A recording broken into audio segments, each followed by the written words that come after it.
This is Gridiron Graduates, a weekly podcast covering all things football. Episode number 65, Cashing in the Benefits. Recorded March 23rd, 2017. Hey, welcome back, guys. Welcome back to the Gridiron Graduates. Bill Rossetti, Ian Warren hitting you guys back up on another fine weekend here, or middle of the week. Coming off an exciting weekend for sure with the NCAA tournament and everything else going on. I know my bracket's certainly busted. How's yours doing, Ian? Mine's pretty bad. I only did one, and I did it, like the morning of, and I picked Kentucky, Nova, I think. I'd have to go back and look at the other ones, but I remember those two for sure. So I don't know. I guess Kentucky's still alive. I love them, yeah. But I mean, that's basically it. I did pick Kentucky winning it all, though. So I guess I had a chance of being sort of right. I tell you what, though, that's going to be a fun game coming up between them and UCLA. Could be the game of the Sweet 16. So yeah, I'm pretty excited to see that. It's been cool to see some of these pro prospects, and I haven't watched a ton of college basketball even throughout the tournament, but from what I've seen, it's been some good ones. Oh yeah, especially in that game, Fox against Ball. Yeah, this is a huge showdown. Yeah. Just saw, at the time of this recording, Gonzaga just knocked off West Virginia, so definitely nice to see the young pups there.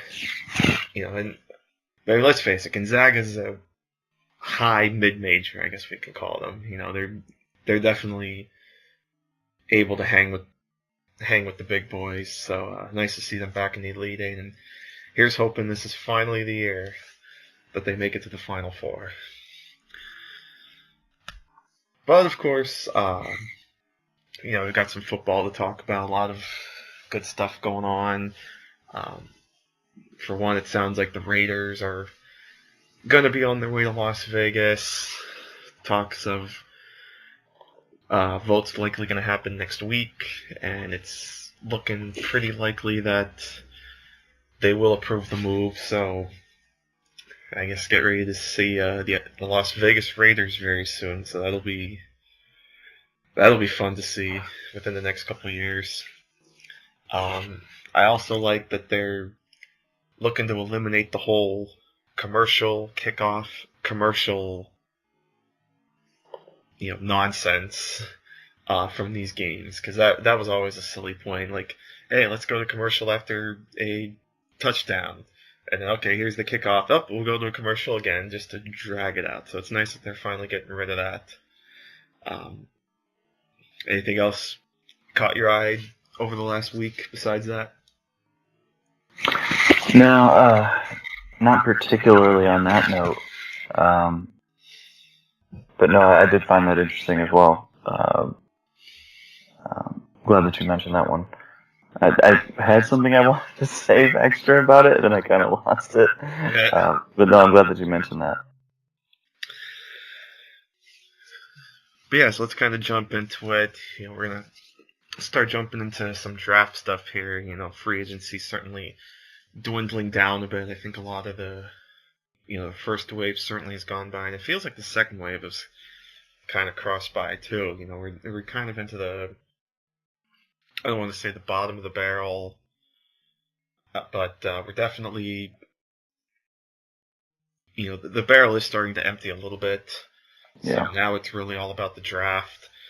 Pro days are in full swing, and we'll kind of get into that. I think something we'll talk about here. We definitely got to mention some of these injuries that have occurred at some of these pro days, namely Sidney Jones of Washington tearing his Achilles.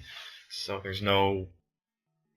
we're not sure how long his recovery is going to be, but it sounds like he's going to try to play in 2017. And then we just hear the news of Fabian Moreau, the cornerback of UCLA. He's going for surgery. Don't know how much it's going to affect him, but it does. And I saw an article the one day, actually I think it was last week. It was Matt Miller's scouting notebook, and he kind of shared his thoughts a little bit on should top prospects skip their pro day. And, it was an interesting take, because I remember him writing something about, how much can you really improve your stock after, running the 40 again or doing all these drills again after you just did it at the combine. So it was an interesting take, and obviously these injuries are certainly going to raise some eyebrows as well. But what's your take on all this? The injuries and what can we take from these pro days? Yeah, it's kind of interesting. Like, I feel like we only hear these arguments when something really bad happens.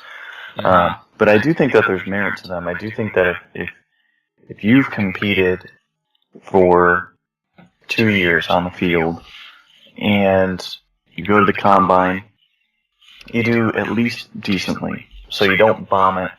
And if you did bomb it, it's not because of poor training or just poor performance. It was just that you just aren't a great performer in that stage. You just aren't a great athlete. You're not capable of doing significantly better.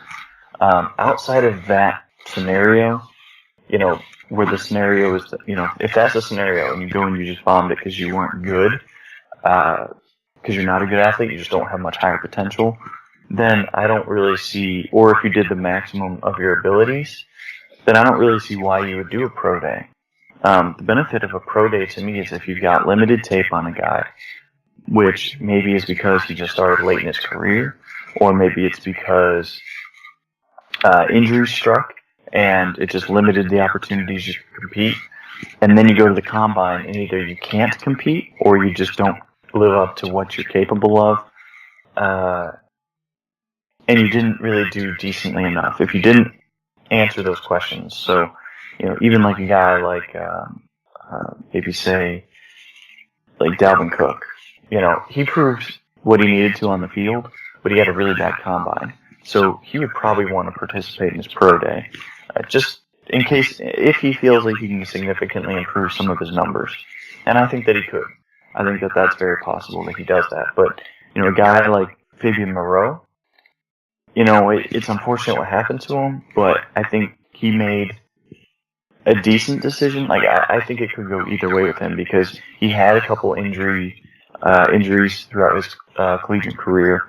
And he didn't have, he had the experience and he had a good combine, so he could have made that decision either way. Maybe he just wanted to prove, hey, this is what I can do in the position drills or something. So I think he could have made that decision either direction. I probably would have leaned toward no. You look at the Washington cornerback, Sidney Jones, another guy with a major injury, tore his Achilles. I don't think he should have performed. And I don't think prospects on that level need to perform. We saw that at the Wisconsin program, pro day. TJ Watt just sat on his numbers from the combine. And that, I think, is the right decision. There's nothing he could have done to improve his stock from what he did at the combine. And so, I think he did like the position drills, which is, that's fine. I still, again, though, you showed that already. You showed that at the combine. You already did those workouts. You've got a year of film out there. It's one thing if you have a year of film and you don't do well at the combine, but if you do really well at the combine, then it just is what it is. I would leave it where it's at, and I wouldn't risk it. It's just, at some point, I think that these prospects, and it's easy for me to say because I'm not involved in the process, but I think at some point these prospects kind of have to stand up to these teams, and we've seen it a little bit lately where Myles Garrett doesn't do like the short shuttle or the 3-cone at the combine. He's waiting for his pro day to do that. We also saw it last year. Laramie Tunsil didn't run the 40. It's like if you're a consensus first-round pick, I really don't think that you need to do all the drills. Now, it becomes an issue if you get guys that are fringe, maybe picks, maybe like fringe J2 picks. I think you need to do everything you can to help yourself if you can do a little bit better. And even just going out there and competing is going to help you. But for these guys that are really safely a top 40 pick or top 50 pick, which these two major injuries were to guys that are very safely top 50 picks. It even still may be top 50 picks after the injuries. I don't think that they should work out, and it's just a matter of limiting the exposure to injury. You can get hurt at any point. You can get hurt right after the workout and have nothing to do with the injury or the pro day and the practices. But I still think we've seen it just a few times, and a few times is probably just too many. Brandon Thomas, even a couple of years ago, went to the 49ers out of Clemson. He was a fringe first-round guy, tore his ACL. He's never been the same since. And, that caused him to fall into the third round. And did he really need to do that pro day after he did the combine? No, I don't think so. So it's easy to sit back and say from this vantage point now, but I certainly am not a fan of these generally well-regarded players doing the pro day when they already have a year or two on film, at least, especially if they have 2 years or more, and they did decently at the combine. I just don't see the upside there. Actually, I'm kind of glad you mentioned Clemson because I kind of want to transition there a little bit too, because that's something else I want to bring up from Matt Miller's article from last week. He talked about Clemson's pro day, and so it kind of ties into what we were just talking about here too. With you kind of want to focus on like the lower players, not necessarily the high star players. He kind of goes into that with Clemson because obviously all eyes are on Deshaun Watson and Mike Williams. But there are other prospects there that they want to keep an eye on. He mentions Cordrea Tankersley, the corner, Jordan Leggett, the tight end, Carlos Watkins, Ben Boulware, Wayne Gallman. So it kind of ties in there. So we'll might as well touch on that too. Some of the prospects from there. Especially the lower guys. I know there seems to be a lot of love, at least on draft Twitter, on Tankersley. Mm-hmm. Watkins seems like a good prospect. Boulware seems very polarizing. I thought he looked okay at the Senior Bowl, but it seems like there's a lot knocking him. I guess it's his size, speed, whatever it is. When you look at this Clemson team, or at least the players coming out of Clemson, what are you looking at here? At least in terms of, the guys not named, Watson and Williams. Yeah. So they like you said, they've got a lot of talent there. Outside of Watson and Williams, who I think are both going to be first-round players, I think Cordrea Tankersley is a guy that your team, the Philadelphia Eagles, need to be paying close attention to. In my What I Would Do mock draft that I just released tonight, it's on my site, draftcentric.weebly.com. You guys can download that for free, take a look for free. So you also got 10 evaluations in there. I slotted them, Tankersley, in the first round, and then I came back in the second round, and I actually gave the Eagles another cornerback in the second round, just because I think that it's that much of a dire need. Mm-hmm. And I could see that. Yep. It's just one of those things where it worked out well. And I'm not saying that to force that pick at all. I'm not the type to say to force the pick, but it just worked out that my board had worked out that way. Where I believe it was Quincy Wilson in the second round. Nice. So I really like that potential fit. But, yeah. Tankersley's a guy, he's big, he's long, he's better than Mackenzie Alexander was last year, and that was something that a lot of people were even saying last year, is that, they like the size better. He's got enough speed to really fit both zone and man. I think he's a little bit better being physical at the line of scrimmage, but, he's just a good player overall. Like, he doesn't have a ton of weaknesses. I don't know if he has like a superstar trait. Like, I don't know if he's going to be a guy who becomes a Pro Bowl, like a high-end Pro Bowler. But I think he's a guy who, at his pro day, quite honestly, I'm not sure that he needs to show too much. There's going to be a lot of attention on these other guys as well. But I mean, looking at his draft performance at the combine, uh, again, like I said, he measured pretty well. Just bringing him up now, he's got. What stood out to me the most is the size. The size checked out perfectly. 6'1", 199 pounds, so about 6'1", 200 pounds. He's got the length that teams want. A lot of teams want that 32-inch arm length. He's got 32 and a quarter arm length. 4'4", 40. That's obviously fantastic. That's exactly what teams are looking for there. So I mean, he's not going to improve on that. Maybe you could argue he could improve his 3-cone of 7 seconds. You'd probably like to get that about to 6.85. That's like a really elite number, especially for someone his size, but it's okay. He's going to be a vertical corner. He's not going to be a guy who maybe plays man up and down the line of scrimmage. It's not really his strength. He's really, really good at covering the vertical routes and the stick routes, so like comebacks and curls. And everything in his profile, physical profile, points to that. His vertical jump was really the only thing that was bad. Less than 30 inches on his vertical. That's in the bottom 1 percentile of all cornerbacks in the last 15 years. So that's pretty bad, but it's not a huge indicator of anything either. So it's just one of those things where it's like, maybe he was tired, maybe he just couldn't get the lift in his legs.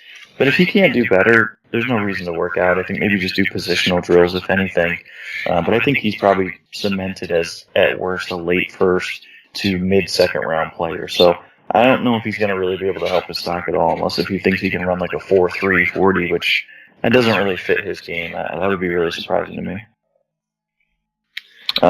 Outside of him, I know you mentioned Watkins. I think he's a late round guy. I don't think he's going to be able to gain much. He'll probably retest and everything, just because he's a guy that needs to go out there and compete and kind of show that ability to compete and maybe match or do better on his other numbers, but that's not really his game either.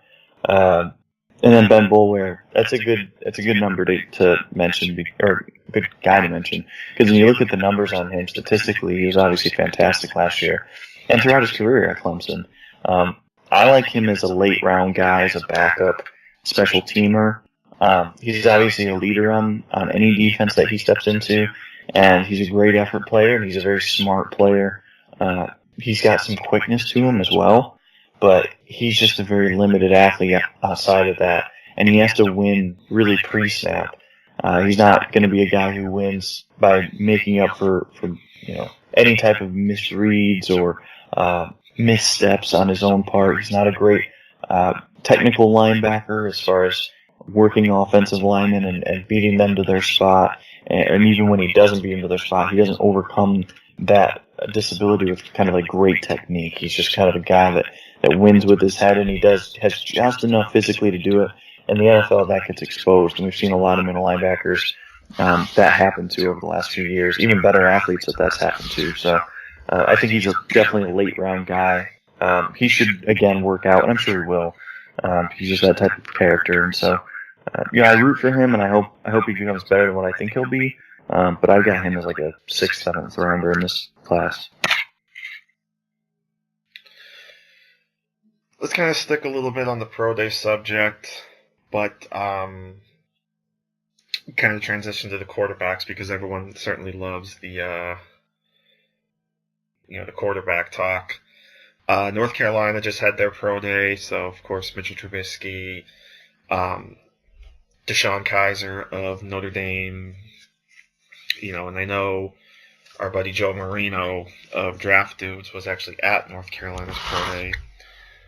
I don't know if you were able to hear anything as far as how some of these quarterbacks did, or if they were able to help their stock. For a guy like Trubisky, how much could he really help his stock? It's starting to sound more and more like he's going to be a high pick. Very well could be the first quarterback taken. Kaiser, it sounds like he did well, maybe solidifying his spot in the first round, though I don't think there was really much doubt he was going to fall out of the first. What's interesting, and we could discuss it a little more too, is that some of these quarterback teams or quarterback needy teams are kind of filling that void a little bit. I mean, you look at Chicago, they were a team that was pegged to potentially take a quarterback high. Well, now they go and just sign Mark Sanchez. So now even Adam Schefter doesn't feel that they're going to take a quarterback high now that they've already got 4 quarterbacks on their roster, including a bunch of young guys. But overall, what did you hear about how some of these quarterbacks did in their pro day and how it could affect their draft chances with only a month to go? It's as crazy as that is to say already. Yeah. So, I mean, I'm with you here on Kaiser from everything that I've gathered is that it was a really good showing. And I think teams in general are going to give him a benefit of the doubt. I think for that situation that he dealt with at Notre Dame, I think some of it was his own issues. He's not a guy who is going to overcome his own physical issues, especially as a passer. We talked about Carson Wentz. I think he has some of the same issues that Carson Wentz dealt with last year and has to overcome. But Kaiser's also an excellent deep ball passer, and he's also very good at extending plays with his legs, even better than Wentz. Although Wentz did show, some definitely some promise in that area, especially the latter. I think he definitely has some upside there, and especially what Kaiser does as well, extending plays in the pocket, continuing to keep your eyes downfield, and I think that's what you're going to build around. And if you can just improve the shorter and the timing stuff, that's going to be the key for him, and I think he can do it. And I think getting better teammates will help that too. A friend of the show, Jeff Risden, alluded to this on Twitter that the feedback he had gotten is that teams are, at least some teams, are going to give him the benefit of the doubt on some of his issues because of his teammates. This is a guy that lost C.J. Prosise, Ronnie Stanley, Will Fuller, all to the NFL. And he even lost even more than that. But he lost, those 3, for 2 first-rounders and a third-rounder to the NFL, and they replace him with a bunch of freshmen and sophomores. And it shouldn't be surprising that the freshmen and sophomores struggled. We didn't see the separation. We didn't see the big playmaking that we saw from that prior year, even just from what we saw of Kaiser as a freshman. So I think I hope he solidified himself as a first rounder. It's hard to be confident, and it's really hard to be confident that all 4 quarterbacks will go in the first round. I think that all 4 will, just because there's so many teams looking, and there's teams looking long term as well. And I think that they'll want that 5th-year option on whoever the last quarterback is. And it makes sense, and I think all 4 are deserving of it too. I think that it just makes sense. For me, Kaiser's my second-rated quarterback.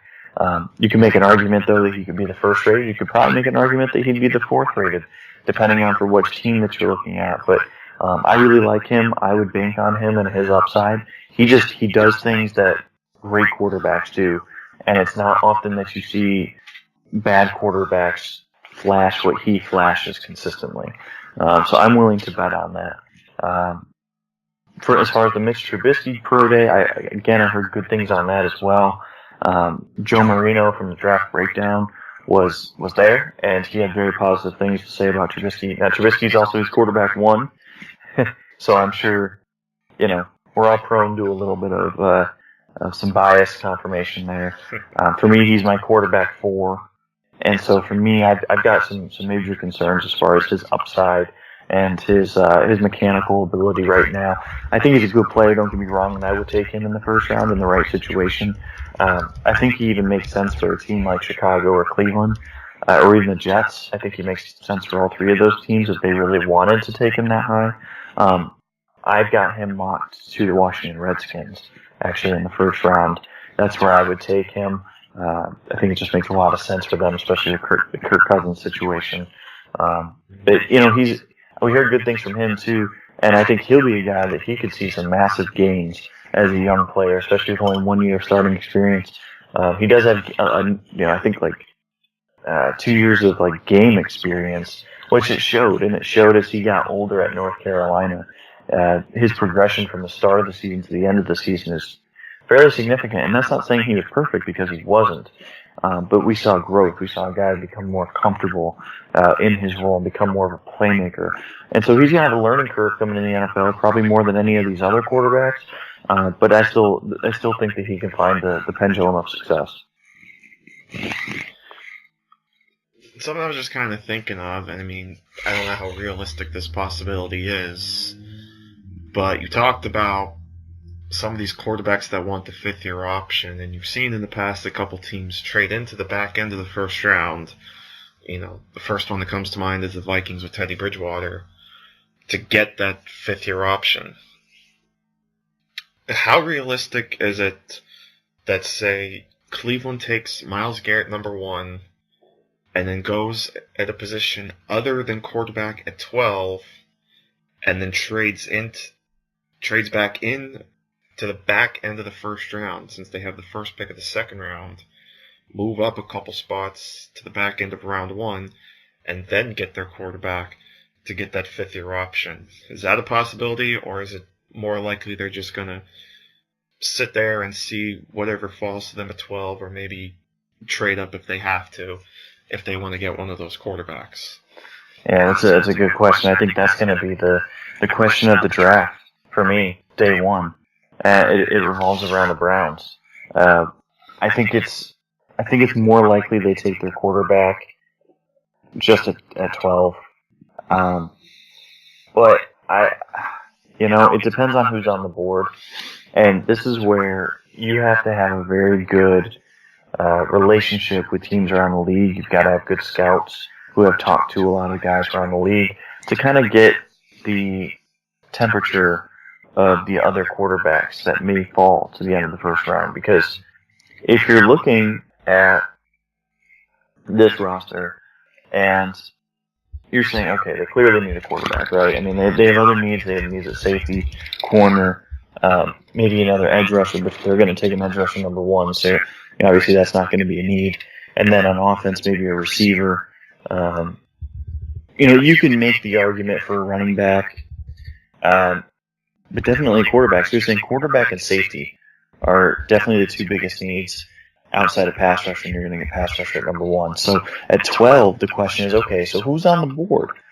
Well, let's say if our intel team, if I talk to my scouts, I'm the GM, if I'm Sashi Brown, and I'm talking to my scouts, and we're like, okay, we love 2 safeties in this draft, in the first round. It's a deep safety draft, though, and maybe we can get Malik Hooker at 12, which I think is very unlikely, but maybe it's almost very likely we can get Jamal Adams at 12. So would we rather have Jamal Adams at 12 and then trade up for a quarterback, because my scouts are saying, hey, there's a chance Kaiser or Mahomes or Watson falls to maybe the mid-20s, and we can move up from 33 and use that other second-round pick and maybe a fourth-round pick to move up and jump like Kansas City and some of these other teams that may be looking at those quarterbacks there in the mid-20s. Well, if my scouts have it on good word that they can do that, that's a more attractive option, because what would you rather have? Would you rather have the trio of Garrett, Jamal Adams, and let's just insert a quarterback name for discussion's sake, Deshaun Watson? Or would you rather have the quartet of picks that would be Garrett, insert quarterback at 12, let's say Patrick Mahomes or Deshaun Kaiser, and you keep 33 and you keep that other second round pick, then at 33 and I think it's 54 off the top of my head, say you keep those picks. Well, which one's more attractive to us? And so that's what the discussion needs to be. I tend to lean more towards, hey, unless if we have it on really good authority that there's going to be one of these 4 quarterbacks in the mid-20s, and we feel great about our chances. And again, this needs to happen pre-draft. You've got to reach out to these teams pre-draft and say, hey, does 33, 54, and one of our picks in the 4th round interest you in a trade up? Or even if it has to be that much. Maybe you trade less. Maybe you trade a second-round pick and a third-round pick or something like that. And if you can find a trade partner early in the 20s to do that deal, maybe, I think the Dolphins would actually be pretty interested in a deal like that. Or even like the Giants maybe would be interested in that. But if you can find one of those teams and leapfrog them and get that fifth-year option on that quarterback, that's probably the best bang for your buck. Because this team doesn't need 10 rookies. The Browns don't need 10 rookies. They need probably 6 rookies. And you need 4 of them, 3 or 4 of them to be early contributors. Well, you're going to get an early contributor for sure with Myles Garrett. You're probably going to get an early contributor with a quarterback. And then that leaves you with either 12 or 33. And then whatever your next pick is after that, if you trade, to go get 2 more. So out of the next 3 picks, you need to get 2 more. I think that's very doable. In this draft class, I think it's very doable. And it's not necessarily just need-based drafting. You're going to look for the value too, because the Browns aren't ready to win right away. But you can kind of make those moves if there's a guy falling and take advantage of that. But the Browns are in a good situation, but it's a great draft conundrum. And I think you have a great argument for either direction that you want to go. Mm-hmm. Before we get into one of the prospects that you brought up, I just want to throw this question out too, because people have been talking about it. I've seen around, and it's an interesting debate, I think.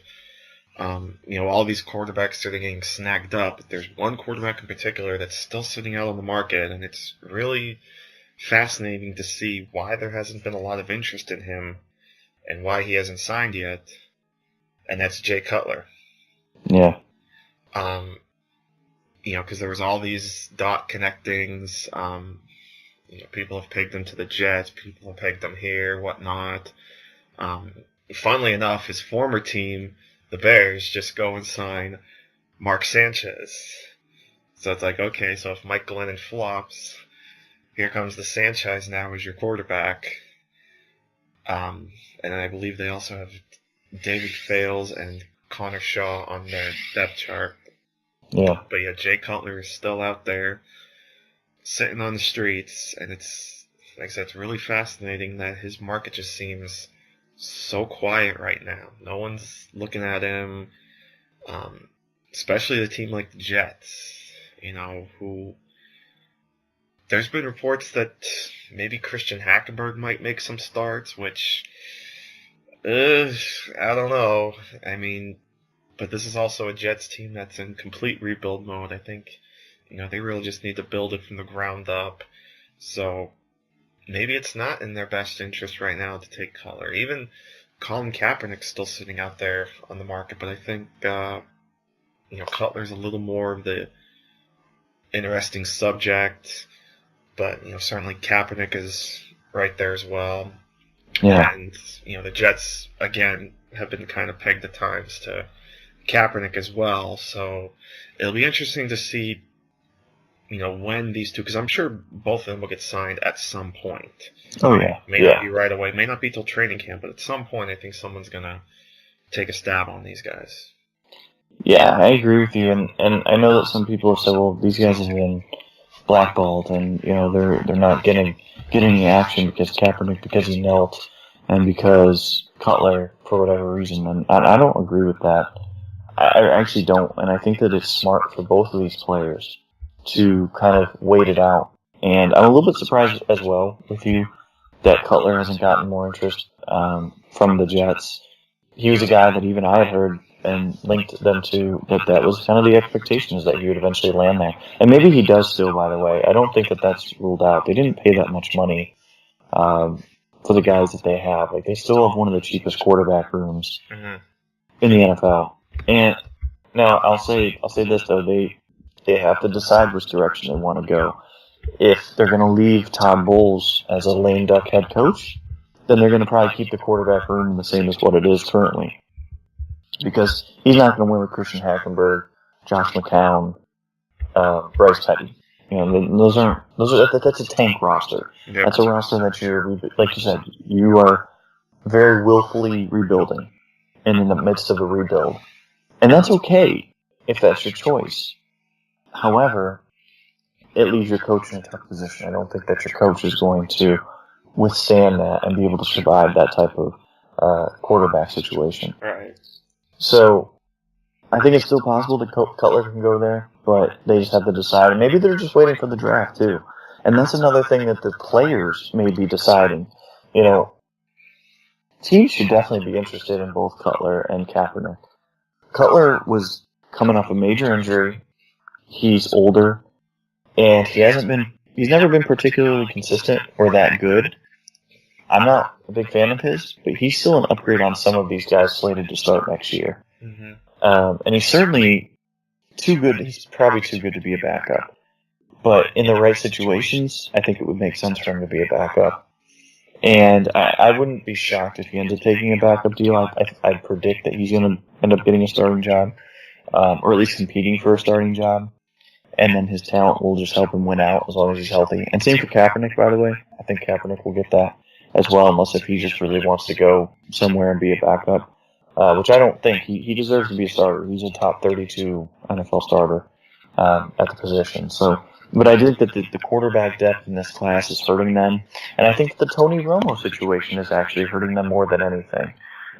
Two of the biggest suitors for both of those guys are waiting on the Tony Romo situation to play out. Mm-hmm. So, and you can argue that Dallas also is a team that could be waiting on that situation to sign one of these guys. Who would be a better replacement for Tony Romo as a backup than Jay Cutler? For Dak. Yeah, definitely. Or even Kaepernick. You could make an argument that Kaepernick would be a good replacement. Absolutely. If Dak goes down, you're paying almost nothing to that position once you dump the Romo contract. So adding a guy like that, if those other guys can't go anywhere else, you can see the attraction. If Dak goes down, one of those guys would be a fantastic backup. Mm-hmm. So I think once the Romo deal happens, which I still think he ends up in Houston instead of Denver, I think we'll see Denver make a move on one of the veterans, and then I think we'll see Dallas or one of these other teams that are maybe looking for a fringe starter or a guy to compete with, maybe make a move on the other guys, because the markets will change for each of these players. Or if an injury happens, like Sam Bradford, maybe Cutler's just good with just hanging out and seeing, hey, maybe someone gets hurt, I can step in, make $20 million this year, and just be a stopgap.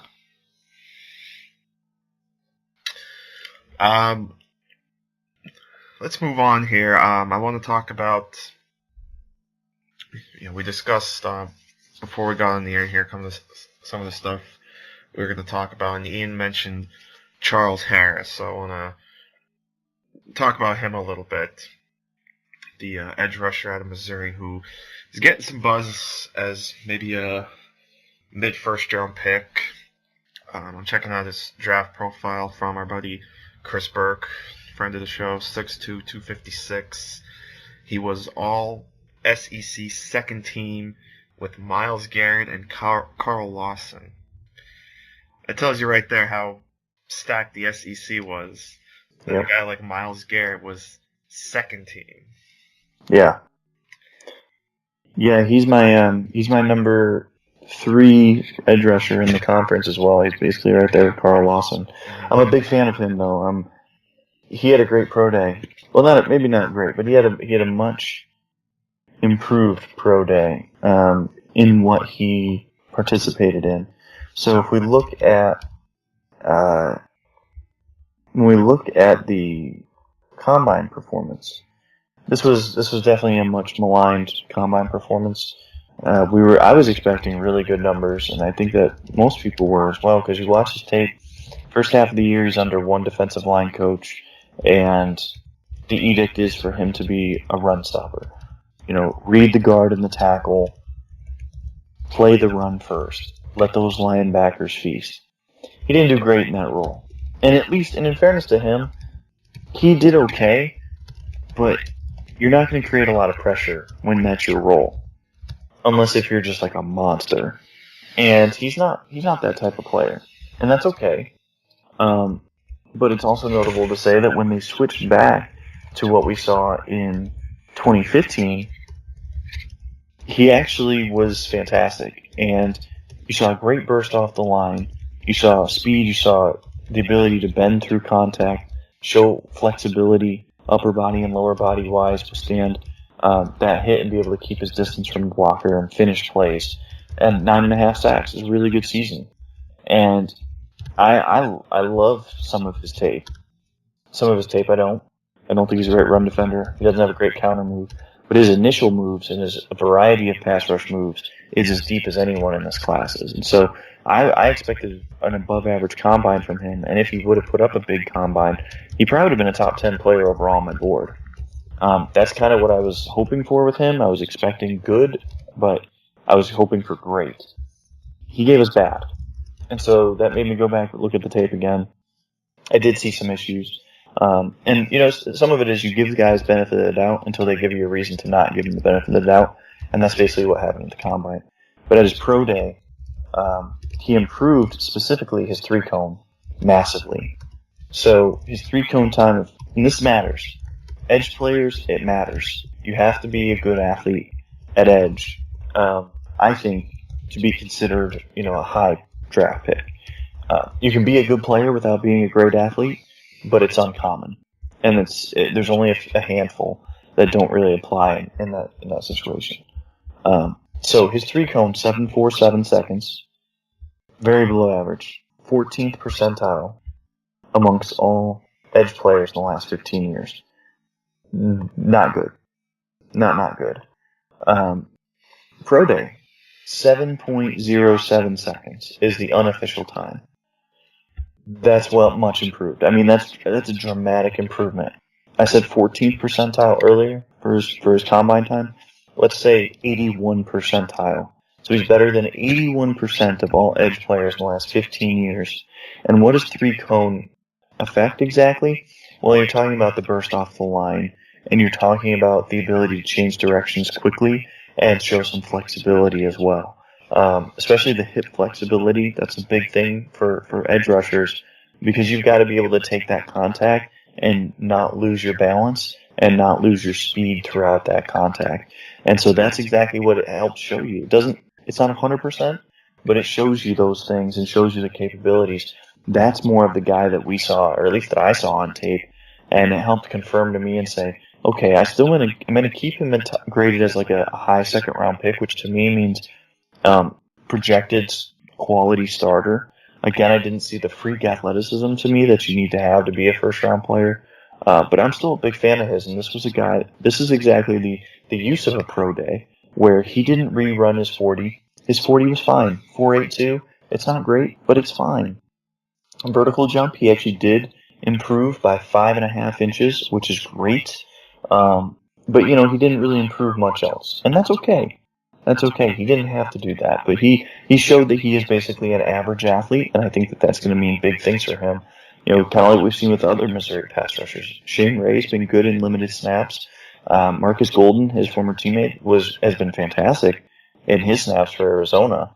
And then obviously we know Alden Smith, who was a good athlete, an above average athlete probably. When he's on the field, he's a fantastic player. So, you know, I think he's going to fit in nicely, but that's basically how you want to use these pro days, to see if they can improve upon where they struggled at the Combine. Good stuff. As far as like potential team fits, you know, what kind of schemes or potential teams do you think kind of best fit what Harris does? Yeah, I mean, this is a thing where, for me, I prioritize pass rushers. Mm-hmm. I want a lot of pass rushers on my team. I want 3 or 4 pass rushers on my team. So I don't have a problem taking guys that are pass rushers that maybe you wouldn't consider to be a big need. Yeah, so I'm looking at Harris. I'm probably not taking him as high as 6 or 4, which would be the Jaguars and Jets. I think that's a little too rich. In my original evaluation, I would have been okay with it. Then the Combine came. He wasn't an elite athlete, and I said, okay, so now he's more of like a mid to late first round guy. So now I'm looking at, you know, the Eagles or the Colts, right there in the middle of the first round. Mm-hmm. I think would be very good fits for him if those teams wanted to. And I don't think the Eagles can afford to take him. I think they just have other needs. And there's going to be some value later in the draft that I think they're going to be able to take advantage of. But as far as he fits them. The Colts, I think, would definitely love Charles Harris. But again, though, they've got a lot of other needs. They could go cornerback. They could go offensive line. They could go running back. And you could justify any of those picks. They can reasonably take any of those guys. Even defensive line. They could add another defensive lineman. The Dolphins in the early 20s, I think, would be a fantastic fit. And then the Saints, the New Orleans Saints, both at 11 and at 32. The Packers, you could say the Packers too. So there's a lot of teams. Baltimore, heck, I could throw in Baltimore as well. Baltimore at 16 would be a fantastic fit for them, for Charles Harris as an edge rusher. Just be a situational pass rusher early in his career as he continues to improve his run defense and his arsenal of moves. So he's got a good dozen teams that he could fit in the first round alone. And he could be a really good value. 4-3, 3-4, it doesn't matter with him. He's got experience in both.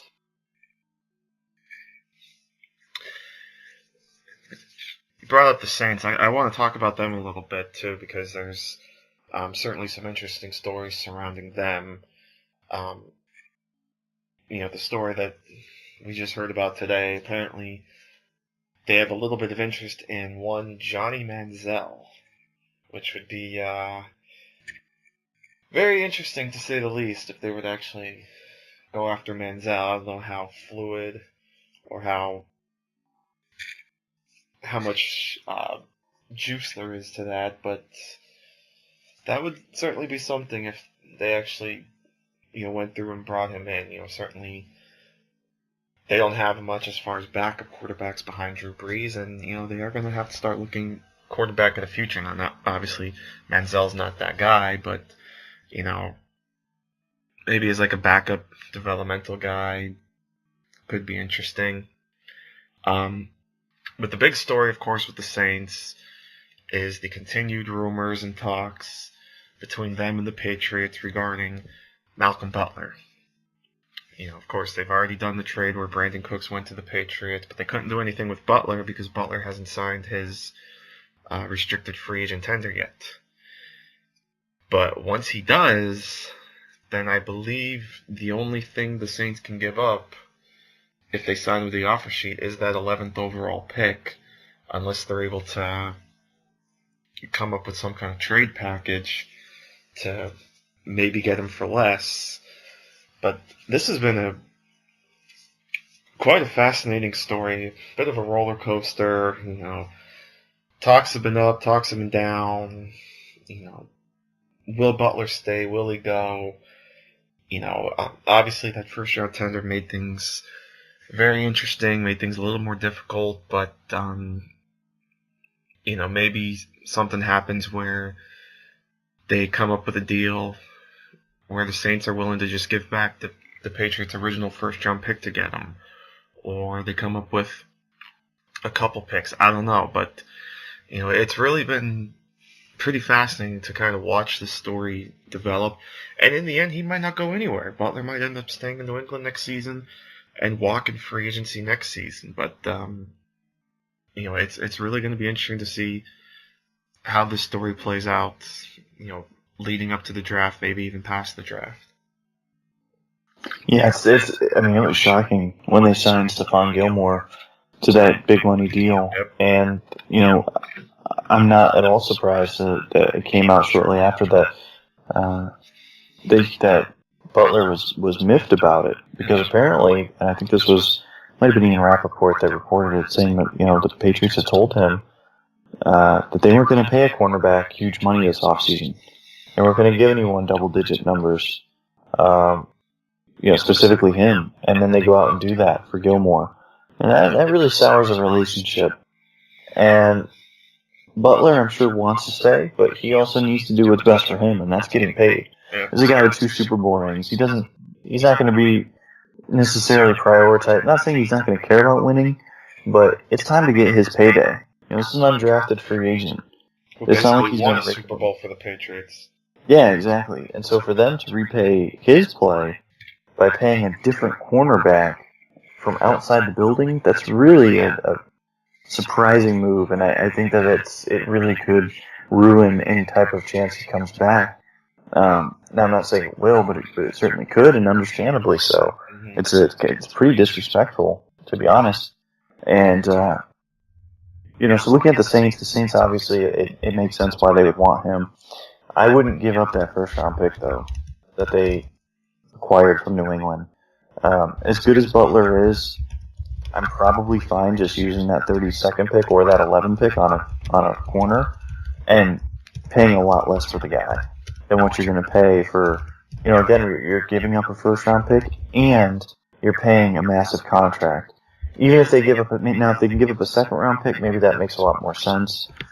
From New England's standpoint, you can't really take less than a second. Because if you keep Butler, and then you allow him to leave in free agency next year, you get a third-round comp pick, most likely, depending on who they sign next offseason. Chances are they wouldn't sign anyone big enough to offset that. And at that point, the next year, they get a third-round pick. So you really got to get that currency quickly, or else it's better to just get the year from Butler, or just get the year from Butler and then franchise tag him. And, again, that works out too, because you're still going to get the comp pick eventually. So the Patriots are in a position of power and leverage, as usual. And, if I'm them, unless if I can get 32 back, I would keep him. And if I'm the Saints, I don't give him back 32. And I definitely don't give up 11. So, there's the conundrum right there. Absolutely. So it'll definitely be fun to watch in the next couple of weeks to see if something does happen or if it just kind of dies out and he enters a contract year with the Patriots. So with that, I think we'll wrap it up here. I think that was a lot of good stuff there. A lot of stuff for you guys to digest. Anything else you want to throw out quick? I don't think so. Draft guide is done. It will definitely be out April 1st. And, I've got a little sampler out on my site. I sent it out on Twitter. I'm going to keep blasting it out. So if you're on the edge, if you're not really sure, if you want to buy it, if you want more information, definitely check out either my Twitter feed or draftcentric.weebly.com, and you'll be able to find that there and download it. Just to kind of give you a taste of what to expect, and it's much bigger and better for the full thing. Bill's going to get an advanced copy here soon, as well as some other media folks. So I'm sure we're going to get that hype train rolling, and I'm excited to share it. There's a lot of work, and I'm glad to be done with it. Outside of that, at Bleacher Report, we're going to have draft preview articles for each team, where I wrote the cornerback articles for the NFC teams. And then I'll be doing a couple of draft articles with them through draft weekend. So it's a busy time of the year, but it's a great thing. Nice. And I'll tell you what, guys, I'm looking at the sample guide right now, and it looks beautiful. Ian did a fantastic job. He's got his mock here, what he would do. He's got his prospects. He gives his grades, his comparisons, his fits, just really anything you can think of. It just looks fantastic. It looks very fluid. So I'm very excited to check this out. And then also, I think this is really cool what Ian's doing. It's $7 for the guide, and Ian's going to give half of his profits to Cure PSP, who supports neurodegenerative disease research and treatment. So I think that's really fantastic in that sense as well, Ian. So best of luck to you. Like I said, really excited to see this draft guide come out, and hopefully all of you, consider checking it out. There's definitely a lot of options out there, but I think Ian's definitely warrants consideration and a look-see. So great stuff, Ian. Good for you, man. Thanks, man. Appreciate it. So with that, I think we'll wrap things up here. We'll catch you next week. Again, thanks as always for checking us out. I mentioned considering Ian's draft guide. We certainly appreciate you considering our podcast in general, when it's certainly one of many fantastic football pods out there. So thanks so much for listening, and thanks for checking us out. We hope you keep checking us out. So for Ian Wharton, I'm Bill Rossetti. Thanks for joining us. Enjoy the rest of the tournament. Enjoy some more of the NFL stuff and whatever else you enjoy out there. And until next time, we'll see you right here on GG. Take care, my friends.